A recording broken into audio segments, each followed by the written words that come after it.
नमस्कार दोस्तों आज की इस वीडियो में आपका फिर से स्वागत है। दोस्तों आज जो हम लोग करने वाले हैं वो है कि आपके लिए इडियम एंड फ्रेज पिछले प्रीवियस ईयर्स के जो है वो मैं लेकर आई हूँ। और पहले जो है मैं आपको इडियम एंड फ्रेज करा रही हूँ 2021 के। उसके बाद हम लोग इसी तरीके से सीरीज चलाएंगे। और ये जो इडियम एंड फ्रेज 2021 के हैं ये सभी एग्जाम्स के हैं, मतलब ऐसा नहीं है कि पर्टिकुलर कोई एक ही एग्जाम मैंने लिया हो, सीजीएल वगैरह नहीं, सारे ही एग्जाम्स यहाँ पर इंक्लूडेड हैं।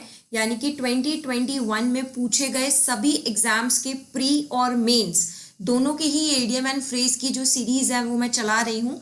और इसी तरीके से हम आगे और ईयर्स के भी जो है वो करते जाएंगे और लगभग कोशिश करेंगे मैक्सिमम जितने भी ईयर्स के हमारे इस तरीके की वोकैब जो है वो हो जाए। देखो एक सीरीज मैंने आपके लिए वन वर्ड्स की चला रखी है, वो आप डेफिनेटली वहां से कवर अप करें। और इडियम एंड फ्रेज की जो ये सीरीज है वो आप बिल्कुल भी स्किप मत कीजिएगा। आपके रिवीजन पर ये इडियम एंड फ्रेज रहने चाहिए ताकि जो आपका एग्जाम है उसके अंदर ऐसा कोई इडियम एंड फ्रेज ना हो जिसमें आपकी गाड़ी अटक जाए। तो चलिए स्टार्ट करते हैं और वे ट्रिक्स इन इडियम्स को याद करते हैं। तो आज की जो पहली इडियम आपको दिख रही है वो है कैट्स पाव।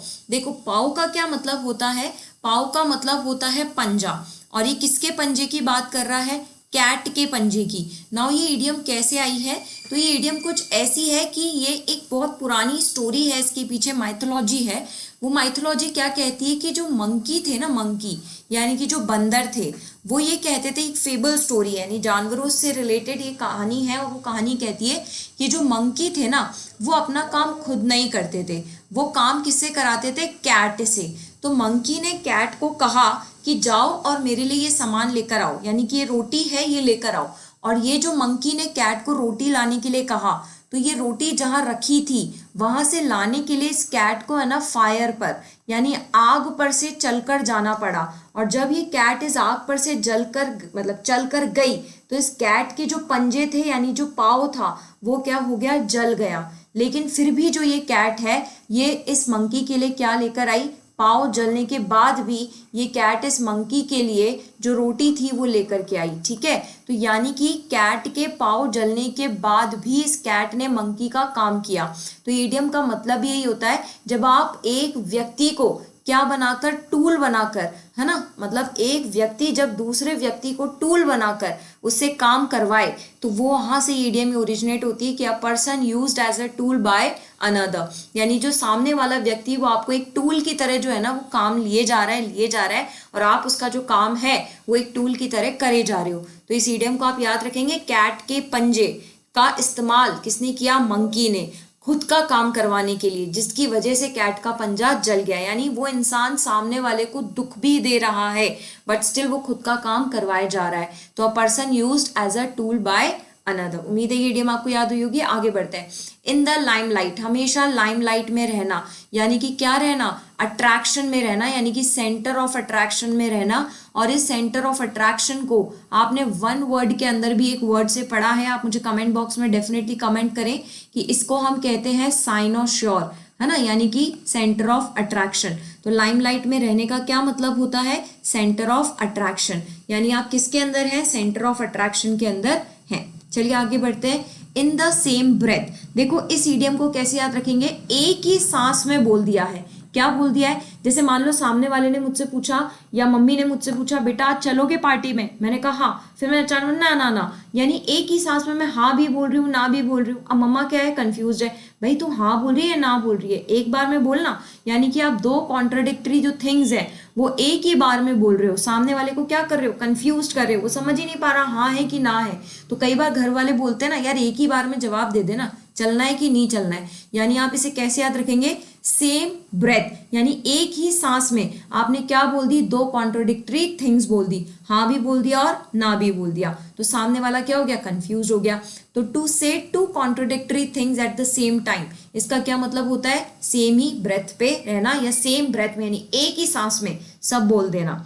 आगे बढ़ते हैं। बी हार्ड अप, अब इसको कैसे याद रखेंगे, बी हार्ड। देखो आप ना अपने आप को मजबूत कब कर लेते हो, बी हार्ड यानी अपने आप को मजबूत बना लेना।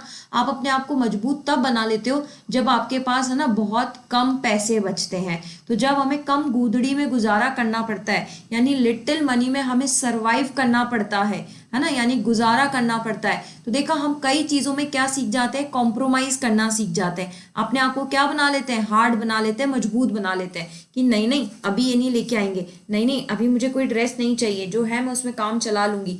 यानी आपने अपने आप को क्या बना लिया है, बी हार्ड, यानी अपने आप को हार्ड बना लिया है।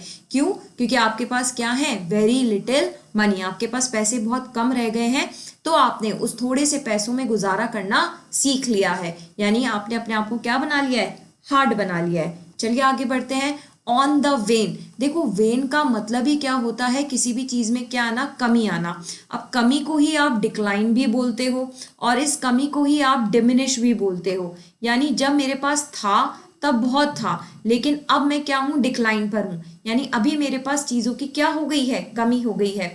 तो वेन का मतलब ही क्या है, कमी। तो या तो मुझे आंसर दिखेगा ऑन द डिक्लाइन और या फिर मुझे आंसर दिखेगा ऑन द डिमिनिश। यानी डिमिनिश का मतलब भी क्या होता है, किसी चीज में कमी आना, और डिक्लाइन का मतलब भी क्या होता है, किसी चीज में कमी आना। था तब बहुत था और अब नहीं है, कमी आती जा रही है।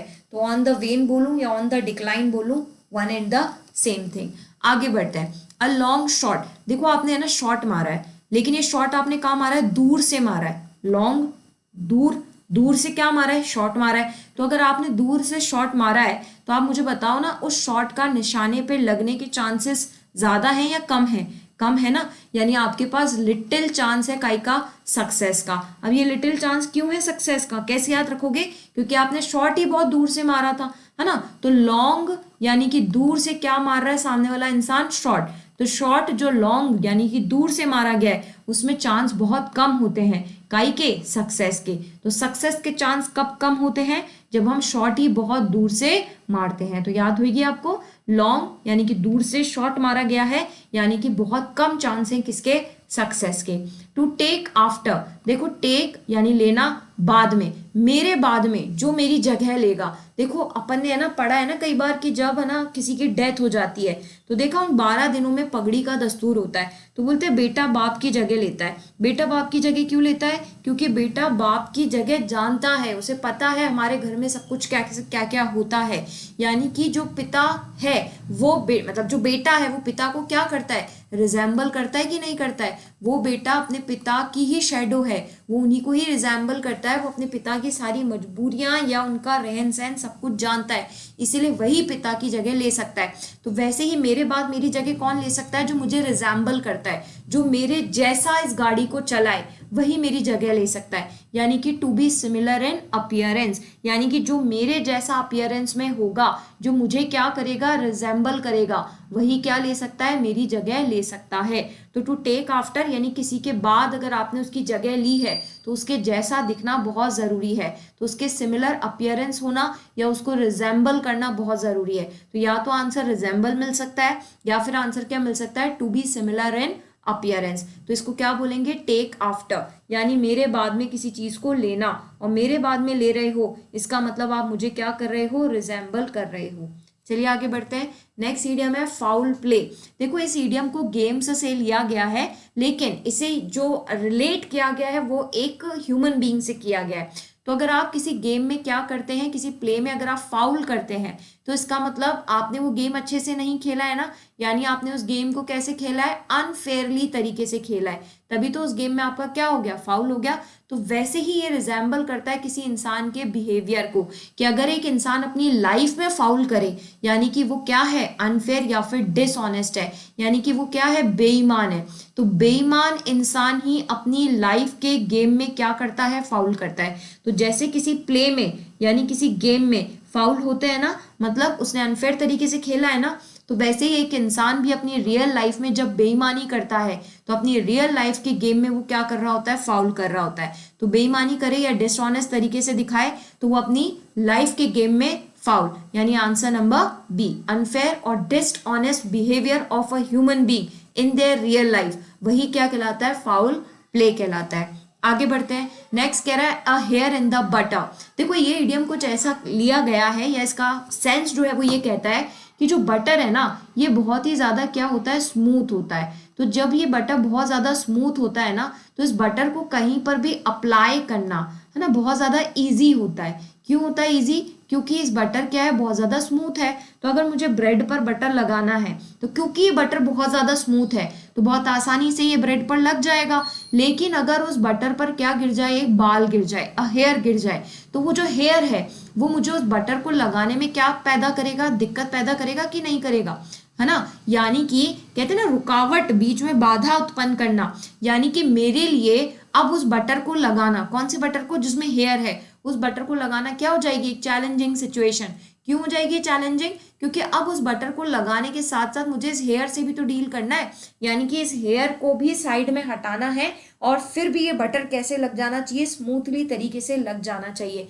यानी कि जब आपकी लाइफ में कैसी सिचुएशन, देखो एक तो ये है कि मेरी लाइफ बहुत स्मूथ चल रही है, तो मेरी स्मूथ अगर लाइफ चल रही है यानी वो बटर जैसी चल रही है। लेकिन अगर मेरी लाइफ में भी कोई कीड़ा आ जाए यानी कोई हर्डल आ जाए तो फिर मेरी लाइफ चैलेंजिंग हो जाएगी नहीं हो जाएगी? इस हर्डल के साथ मुझे उस लाइफ की सिचुएशंस को क्या करना पड़ेगा, डील करना पड़ेगा।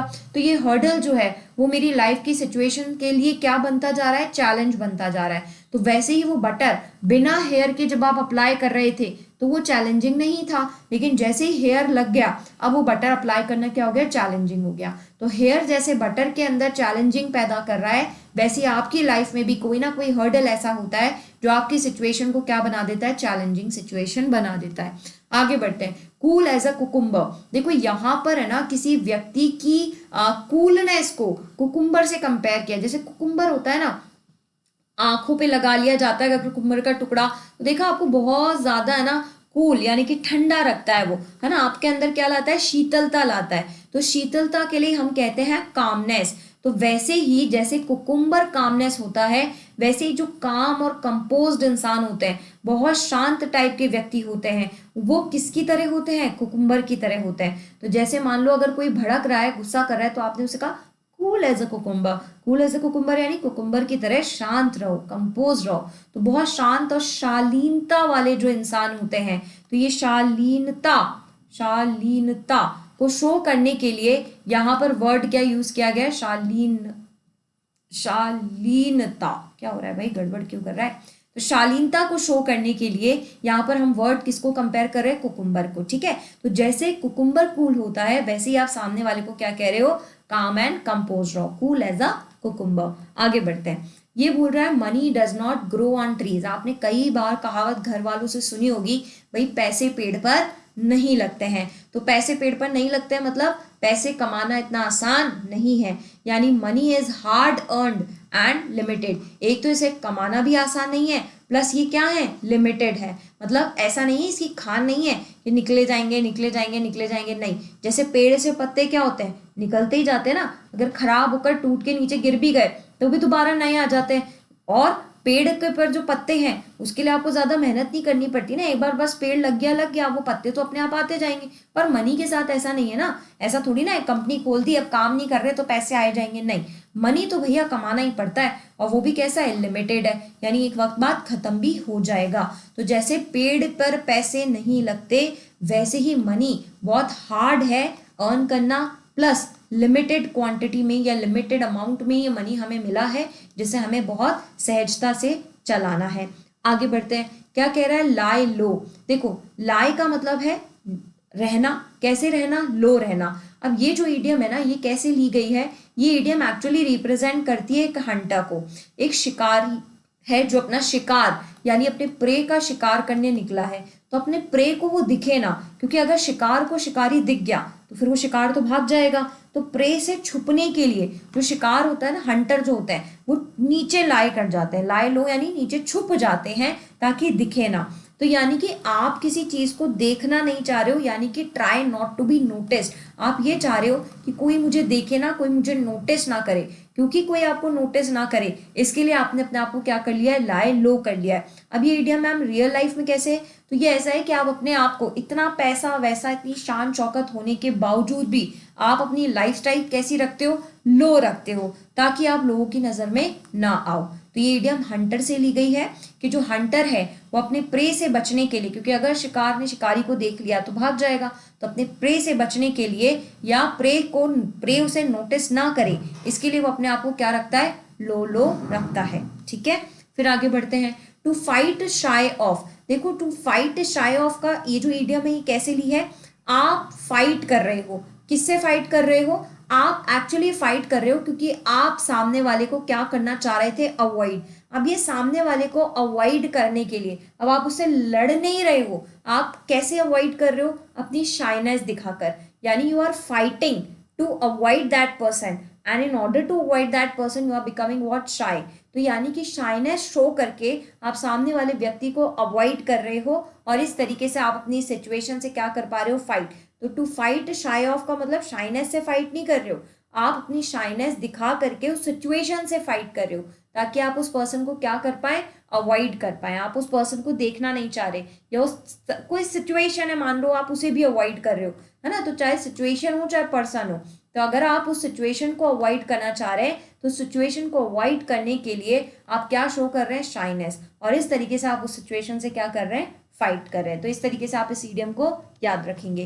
नेक्स्ट है keep someone eight arms length, यानी आपने किसी को एक हाथ की दूरी पर रख रखा है, यानी कि आपने रेस्ट्रिक्शंस यानी कि कुछ लिमिटेशंस बना रखे हैं कि भैया इतनी ही फ्रेंडलीनेस ठीक है, तो avoid being friendly with someone, यानी आप उससे ज़्यादा दोस्ती यारी नहीं चाहते हैं, इसीलिए आपने उससे एक हाथ का डिस्टेंस रख रखा है। तो अपन कहते हैं ना भाई एक कदम की दूरी रखो या एक हाथ की दूरी रखो, तो एक हाथ की दूरी या एक कदम की दूरी मतलब मुझसे थोड़ा दूर रहो, फ्रेंडली होने की कोशिश मत करो, यानी आप किसी को अपने एक हाथ की दूरी पर रख रहे हैं, यानी आप क्या अवॉइड कर रहे हो, उसे फ्रेंडलीनेस बढ़ाना अवॉइड कर रहे हैं, आप नहीं चाहते ज़्यादा दोस्ती यारी रहे।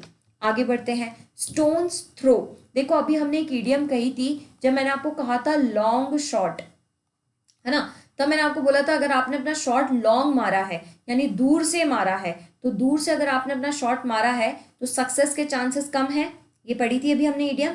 अब ये कह रहा है स्टोन्स थ्रो, यानी आपने पत्थर फेंका है, तो जब हम किसी पत्थर को फेंकते हैं तो पत्थर ज़्यादा दूर नहीं जाता है ना, आपकी हाइट या आपकी कैपेबिलिटी के अनुसार ही वो पत्थर जाएगा।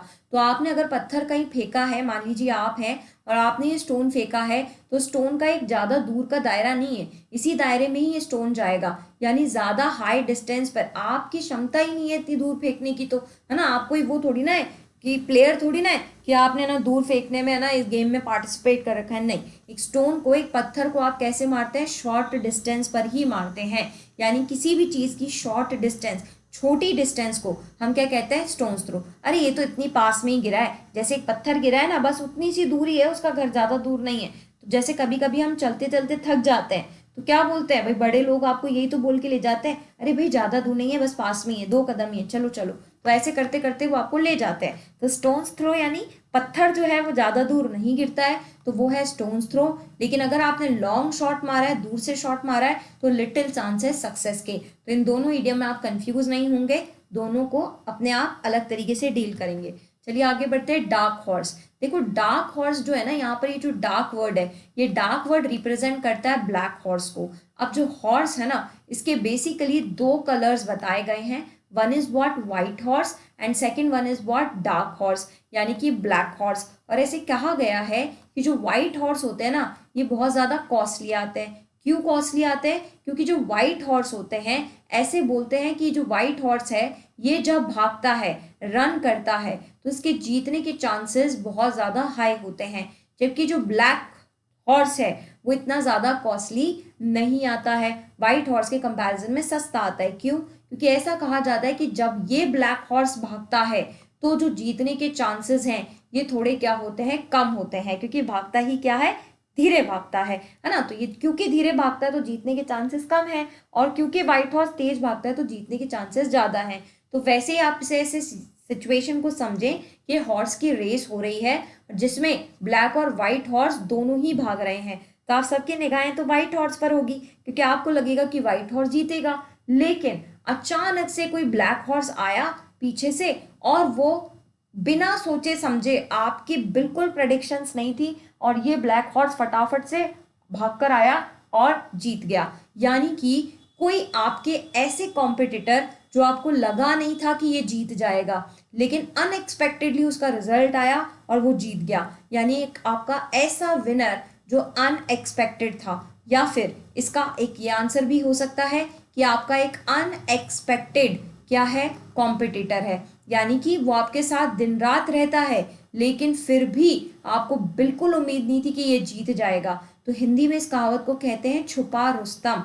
यानी कि पता नहीं था कि इसने अपने अंदर क्या क्या रहस्य या क्या क्या खूबियां छुपा रखी है, जो कि आपको वक्त आने पर ही रिवील हुई और आप क्या हो गए, शॉक्ड हो गए। आपने बिल्कुल नहीं सोचा था कि ये जीत जाएगा, तो आपने बिल्कुल नहीं सोचा था कि ये डार्क हॉर्स या फिर ये ब्लैक हॉर्स जीत जाएगा।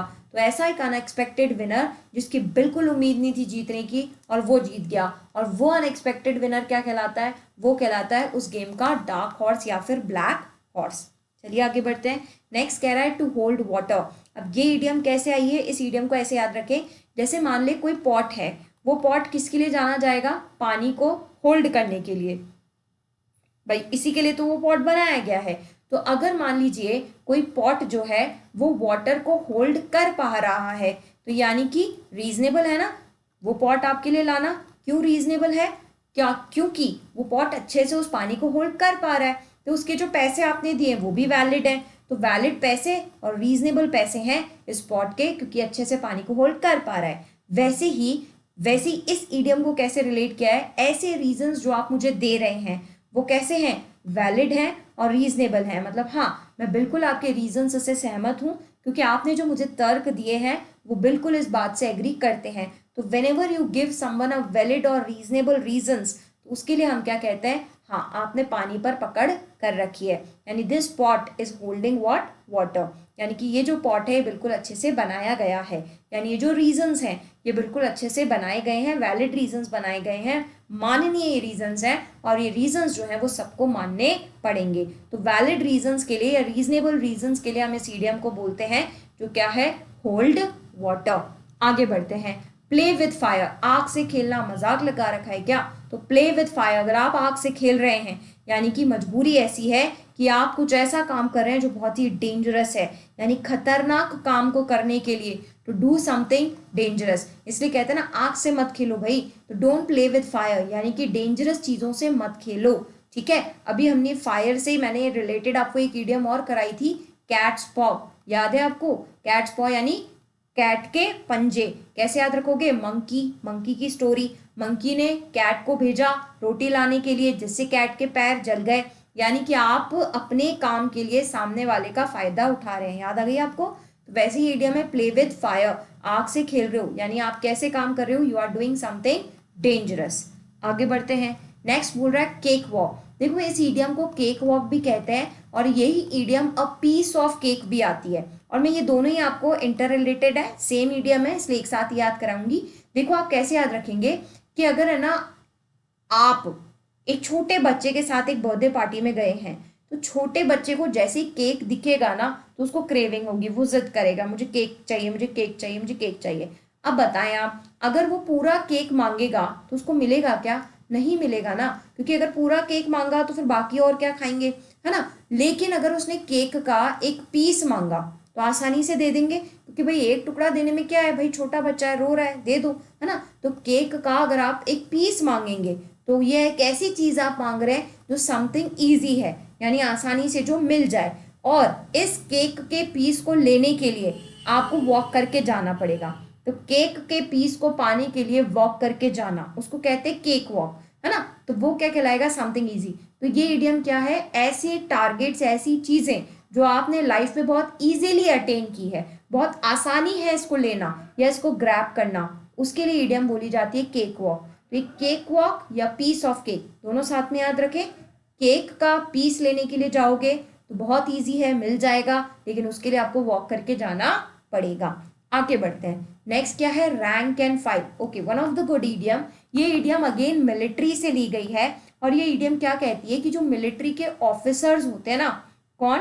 Military officers. ये मिलिट्री ऑफिसर्स जो हैं वो अपने सोल्जर्स को क्या देते हैं? हुक्म देते हैं। हुक्म का मतलब है वो उन्हें एक तरीके से ये मान ले काम दे रहे हैं, खड़ा कर रहे हैं। और इन्हें खड़े कैसे कर रहे हैं? रोज और कॉलम्स में, ठीक है।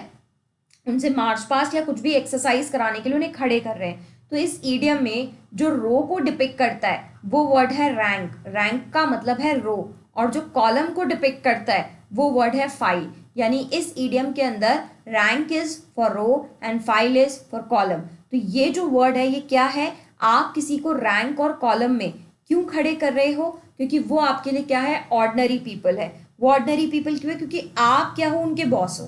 तो अगर आप बॉस हो तो एक बॉस जो है वो ऑर्डिनरी पीपल से रैंक या फाइल मंगा सकता है, या उन्हें एक रैंक और फाइल में खड़ा कर सकता है। यानी उन्हें एक रो और कॉलम में खड़ा कर सकता है। क्यों कर सकता है? क्योंकि वो सामने वाले लोग उसके लिए क्या हैं? ऑर्डिनरी पीपल हैं। तो आप कैसे याद रखेंगे? ये ईडियम मिलिट्री ऑफिसर से ली गई है, जहां पर रैंक का मतलब है रो और कॉलम का मतलब है फाइल, ठीक है। Row is for rank and column is for file. और ये ईडियम क्या कहती है कि जो सोल्जर्स हैं उनको मिलिट्री के ऑफिसर्स रूल कर सकते हैं, क्योंकि वो ऑफिसर्स हैं, ठीक है। तो वो ऑर्डिनरी पीपल हैं सोल्जर्स उनके लिए, जिनको वो रो और कॉलम यानी रैंक और फाइल में खड़ा कर सकते हैं। तो ये आज की कुछ ईडियम्स हैं जो मैंने आपको स्टोरी से या फिर ट्रिक्स से याद कराने की कोशिश की है। आप इन ईडियम्स की वीडियो को वापस से देखिएगा। 2 बार अगर आपने इन ईडियम्स की वीडियो को सुन लिया तो मोर देन सफिशिएंट है, आपको आसानी से ईडियम्स याद हो जाएंगी। तो इसी तरीके से ये सीरीज अब चलती रहेगी। अभी जो हम ईडियम्स कर रहे हैं वो 2021 के कर रहे हैं,